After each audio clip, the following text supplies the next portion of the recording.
Hi, my name is Shelly Ramus, Volunteer Specialist with the 4-H Youth Development Program. Today I want to introduce you to a few new tools that we hope will help you in your volunteer management role, in particular in the onboarding and training of new volunteers.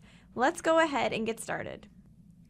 The new documents we want to introduce in regards to orientation and training of new 4-H volunteers can be found on the Volunteer Management page of the Iowa 4-H website. The Volunteer Management page, as you know, is devoted to our county staff and our youth program specialist staff to make sure that you have the resources, the tools, the guidance, and all the information in regards to new volunteer onboarding, training, and assisting with our ongoing volunteers as well. You can find the county-based orientation and training documents here under County-Based Orientation and Training. Here you'll see 3 documents. The staff guide for county-based orientation and training we'll take a look at. This is meant for staff use. The next one is the volunteer checklist for county-based orientation and training. This is the document we will provide to our volunteers and they will use to guide them along that orientation and training process. Finally, we have a 90-day checkpoint review. This is also a new document that we'll go into and talk a little bit about. So let's get started by clicking into the volunteer checklist for county-based orientation and training.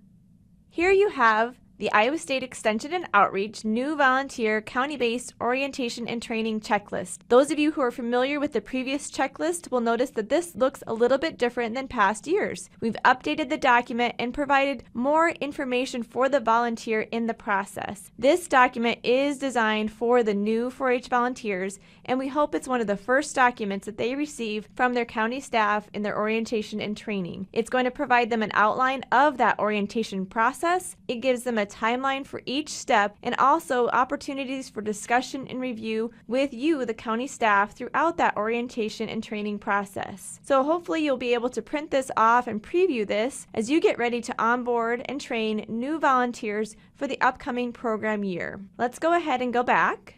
Now I'm going to go ahead and click into the staff guide for county-based orientation and training. The staff guide is a new document we have not previously had in the past. We wanted to be able to provide staff with more support in regards to your volunteer management and in particular your onboarding of new volunteers. So this document is designed for you working in that volunteer management role of onboarding and continuous support of 4-H volunteers. You'll notice that it follows the same outline. It follows that same timeline as the volunteers version. Your version will provide you more detailed information for each step of the way in conversations, support, documents, and handouts that you're going to be utilizing with that volunteer as they onboard and begin with the program. Again, you'll want to print this and take a look at this and be ready to utilize this coming program year as you onboard those new volunteers. The last new document is the 90-day checkpoint review guide.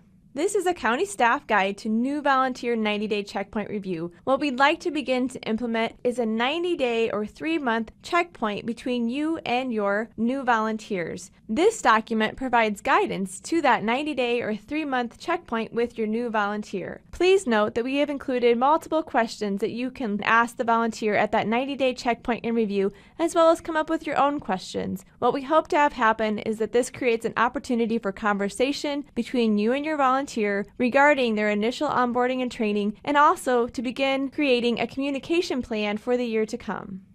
The last thing included in this document is a goal-setting action plan and some tips on that goal setting. The final page is really for the volunteer. We would like to have the volunteer go ahead and complete a volunteer goals list for the program year, thinking about action, results, and timeline. Please encourage and work with your volunteer to create that goals list. As county staff, you may want to keep a copy of this goals list in the file and review this at the 6-month or year mark with your volunteer. That completes the orientation of the county-based orientation and training documents. As we come into the 2017-18 program year, we know you will be beginning to train new volunteers, so we hope these documents are put to use in the upcoming weeks. Please feel free to contact Tilly Good or myself for questions, comments, or feedback. We look forward to supporting you in your volunteer management role.